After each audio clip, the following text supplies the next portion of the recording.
create the logic for it as you go. Stretch it into another place. I'm just telling you how I did it and why I did it. Whatever you do, promise me that every project you make or design, you'll take the risk of doing something for humanity.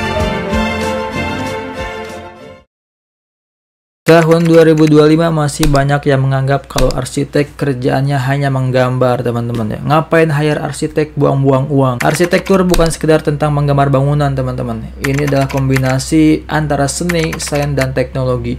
Untuk apa? Untuk menciptakan sebuah ruang yang indah, fungsional, dan nyaman untuk manusia. Oke teman-teman, sebentar lagi kita masuk ke pembahasan utama. That's why tonton video ini sampai habis. Selamat datang di Bewara by Mirsya Mauludin.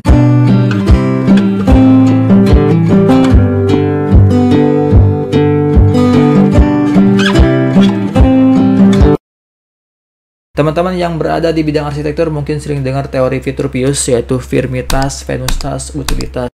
Jadi seorang arsitektur bukan cuma seorang ngegambar, teman-teman. Bukan seorang yang mikirin hanya keindahan aja. Tapi dia harus mikirin gimana kekokohannya, pelaksanaannya, dan segala macamnya hingga memenuhi kebutuhan bagi para penggunanya, teman-teman.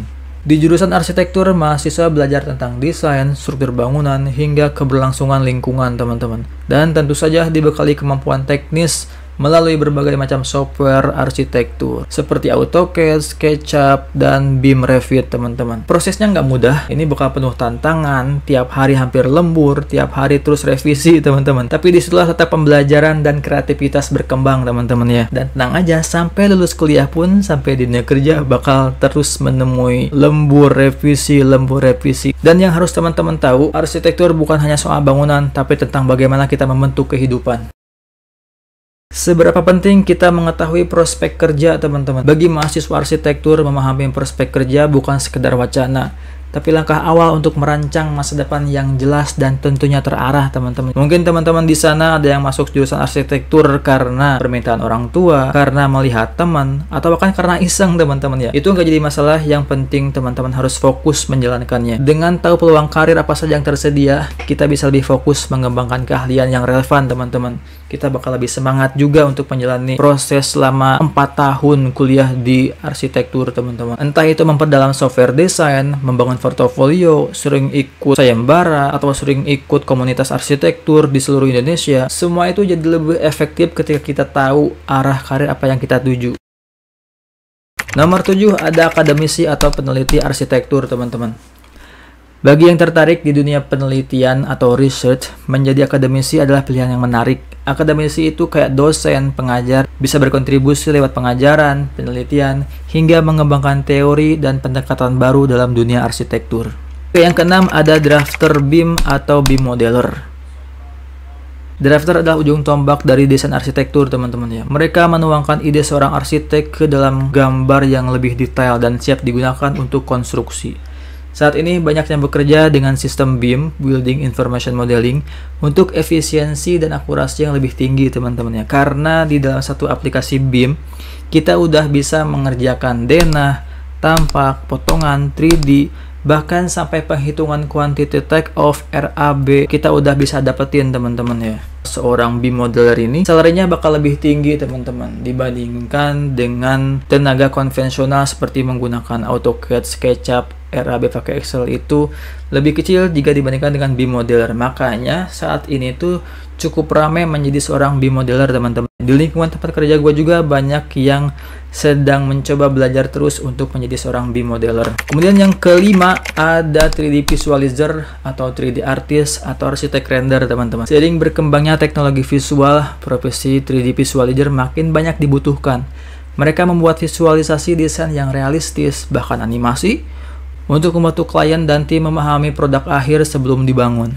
Di media sosial banyak sekali yang menyediakan jasa 3D visualizer, teman-teman ya, karena memang cukup menjanjikan. Kalau kita punya kemampuan, skill di rendering dan hasilnya cukup bagus, satu view aja bisa dihargai sampai 3 jutaan, teman-teman, atau bahkan belasan juta atau puluhan juta untuk penyedia jasa yang udah profesional banget. Beberapa di antaranya yang gua tahu ada Kun Visual, 2G Studio, dan ED Visualization, teman-teman. Jadi buat lo semua yang jago rendering, bisa mempromosikannya di media sosial atau di web website penyedia jasa rendering, teman-teman. Kemudian yang keempat ada interior designer. Nah, ini untuk interior designer ini ada kuliahnya juga, teman-teman. Ada kuliah jurusan interior. Tapi ada juga seorang arsitek yang ternyata lebih senang mengolah interior. Dan hasilnya setelah kerja dia menjadi seorang desainer interior, teman-teman. Untuk desainer interior ini bisa bekerja langsung di konsultan interior. Dan ada juga yang bekerja di konsultan arsitek. Kalau di tempat kerja gua nggak ada spesialisasi untuk seorang interior designer. Jadi untuk desain interior tuh diolah oleh seorang arsitek. Cuman memang kalau interior designer dia bakal lebih banyak berfokus di bagian hal-hal kecil, di bagian detail, sampai ke clean lantai segala macamnya harus dipikirin, teman-teman. Banyak arsitek memilih mendalami bidang ini dan bekerja sebagai konsultan interior, baik secara independen maupun dalam tim arsitektur. Kemudian yang ketiga ada arsitek engineer, teman-teman. Berbeda dari konsultan, arsitek engineer biasanya bekerja di sisi pelaksana, yaitu kontraktor. Tapi nggak menutup kemungkinan seorang arsitek engineer juga ada yang bekerja di konsultan atau sehari-harinya bekerja di belakang monitor. Jadi seorang arsitek engineer tuh harus memastikan desain yang dirancang oleh seorang arsitek pure-nya itu bisa diterapkan di lapangan sesuai dengan standar teknis, waktu, dan anggaran yang tersedia. Jadi kalau seorang arsitek pure-nya itu mendesain panjang sekian, ini sekian, itu belum tentu bisa dibangun, teman-teman, karena belum tentu ada material hollow sebesar ini atau baja WF sepanjang ini. Yang mendetailkan itu seorang arsitek engineer.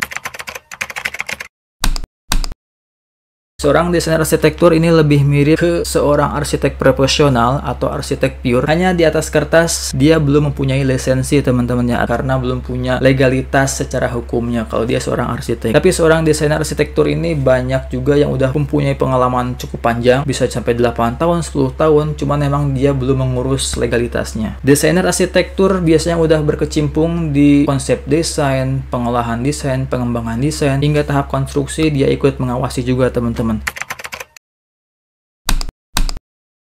Kemudian yang pertama ada seorang arsitek profesional atau arsitek yang udah berlicense, teman-teman, ya, atau udah punya legalitasnya bahwa dia seorang arsitek, teman. Arsitek profesional ini atau arsitek desainer, mereka adalah yang merancang konsep bangunan dari awal, dari mulai tender, bikin gagasan ide, survei lokasi, bikin layout, fungsi segala macam hingga tampilan visualnya, teman-teman, dia ikut terlibat.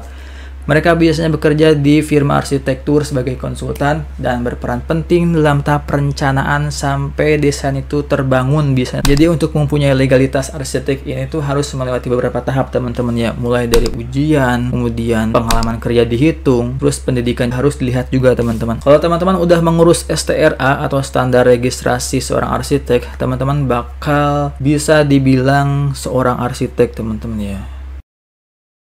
Lulusan arsitektur punya banyak jalur karir, teman-teman, baik dari desain, pelaksana, visualisasi, hingga edukasi. Semuanya punya peran penting dalam membentuk ruang dan kehidupan manusia. Pilih jalan yang sesuai dengan passion lo dan pilih juga apa yang menjadi kekuatan lo, teman-teman. Karena arsitektur bukan cuma tentang bangunan, tapi juga tentang dampak.